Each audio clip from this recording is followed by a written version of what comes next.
এই যে বাপুরা, এই যে আজকে 25তম রোজা শেষ, 25তম রোজা চলে গেছে, ঈদ আইলো বলে আর 4-5টা দিন পরে ঈদ। মানুষ ধুমছে কেনাকাটা করে যাচ্ছে, যার যার সামর্থ্য অনুযায়ী পিছিয়ে কেনাকাটা করে যাচ্ছে, বাজেটও বাড়াই যাচ্ছে।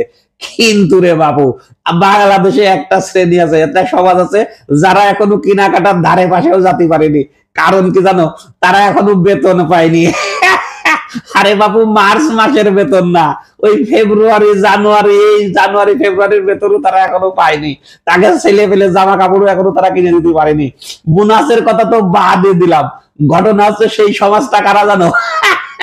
বাংলাদেশের সবচেয়ে ওই অবহেলিত সমাজ, শিক্ষক সমাজ। এমপিও ভুক্ত ওই যে স্কুল কলেজ মাদ্রাসা ইত্যাদি, মাদ্রাসা প্রাইমারি নানান ধরনের যে শিক্ষক আছে, প্রায় 50 লাখের মতো লোক যাকে শিক্ষক আছে, এই শিক্ষকরা এখনো একটা লোকও বেতন পায়নি।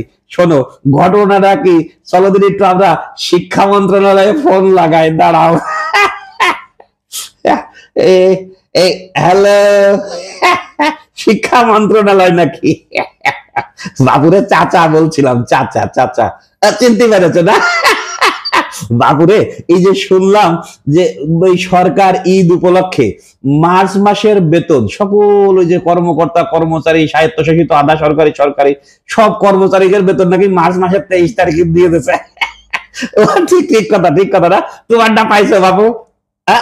পাইয়ে গেছে না? বাহ বাহ বাহ বাহ, কি টাকাটা হয়ে গেছে, বাহ বাহ বাহ বাহ, ফাইন ফাইন। বাবুরে, শুনলাম নাকি যে তোমার মন্ত্রণালয়ে যে শিক্ষকরা নাকি এখনো বেতন পায়নি। হ্যাঁ, ও পায়নি না? না বাবুরে, ওই ঘটনাটা কি? শিক্ষকের বেতন আদি, ও শিক্ষকের এত তাড়াতাড়ি বেতন তোমার দিয়া চিন্তা ভাবনা করতেছো না? বাহ বাহ বাহ বাহ বাহ, খুব ভালো। শিক্ষকদের বেতন এত তাড়াতাড়ি শিক্ষকরা বেতন দিয়ে করবে নাকি? ঠিক ঠিক ঠিক। আরে তারা তো শিক্ষক মানুষ, তারা রোজা রমজান মাসে সংযম শিখবে, তার ছেলে পেলেদেরকে শিখাবে যে কিভাবে ধৈর্য ধারণ করতে হয়। ঠিক ঠিক, তোমার ছেলে পেলে জামা কাপড় তুমি কিনে দাও, সব কিনে দাও, কিন্তু শিক্ষকদের এই যে ছোট ছোট বাচ্চা কাচ্চা যারা আছে, ওরা শিখবে ধৈর্য ধারণ, বুঝেছো? শিক্ষকের সন্তান ওগেরে তো আর এত মনে করো আগে আগে জামা কাপড় কিনে কি হবে, বাপ দুনিয়া টাকা পায়, আগে আগে বেতন দিয়ে দিলে তো ফুরিয়ে যাবে। তো আগের বুদ্ধি খুব ভালো।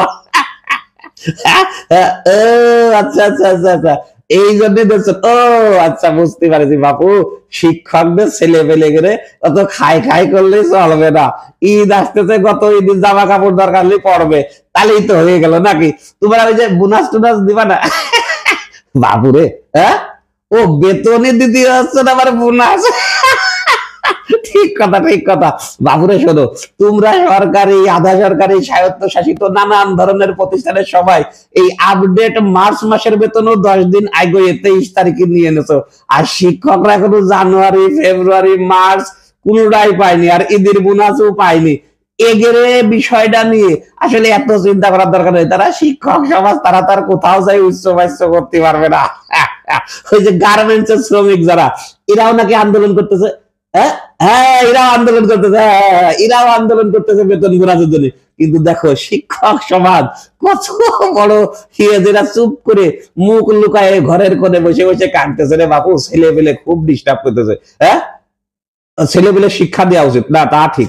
ছেলেগুলোকে যথাযথ শিক্ষা দিয়ে শিক্ষক সমাজের মুখে পাথর চাপা দিয়ে বেতনের যদি নিজের বৈধ বেতন, সেই বেতনের যদি আরো অপেক্ষা করা দরকার। প্রয়োজনে এই ঈদ পার হয়ে সামনের ঈদ চলে আসুক, বেতন তো তারা পাবে।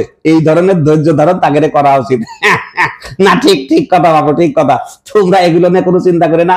দেশের মধ্যে নানান ধরনের সংস্কার নিয়ে তোমরা এখন ব্যস্ত। শিক্ষা মন্ত্রণালয়েও তো সংস্কার চলতেছে, ওইগুলো করো। শিক্ষকদের যথাসময়ে বেতন ভাতা দিয়া, বোনাস টোনাস দিয়া, এইগুলো নিয়ে বাবু এত তাড়াহুড়ো করে কোনো লাভ নেই। 2 পয়সা বেতন যত আগে দিবা তত আগে ফিরে যাবে। কত খাই খাই করে এমনি শিক্ষকরা, এগুলো আগে বেতন ভাতা দিয়ে দিলে সব ফিরে ফেলবে। তার চেয়ে জমা থাকুক, একেবারে 2 টাকা পাবে। ঈদ যায় যাক, ছেলে পেলে কান্দে কান্দুক। ও ঈদের বাজার না করলে কি হয়েছে, ঈদ একভাবে না একভাবে কাটে যাবে। ঠিক আছে বাবু, ঠিক আছে। তোমাদের এইসব বুদ্ধি টুদ্ধি খুব ভালো লাগলো, তোমরা চালায় যাও। শিক্ষকদের বেতন ভাতা নিয়ে বেশি উচ্চ বাচ্য করার দরকার নেই। ঠিক আছে।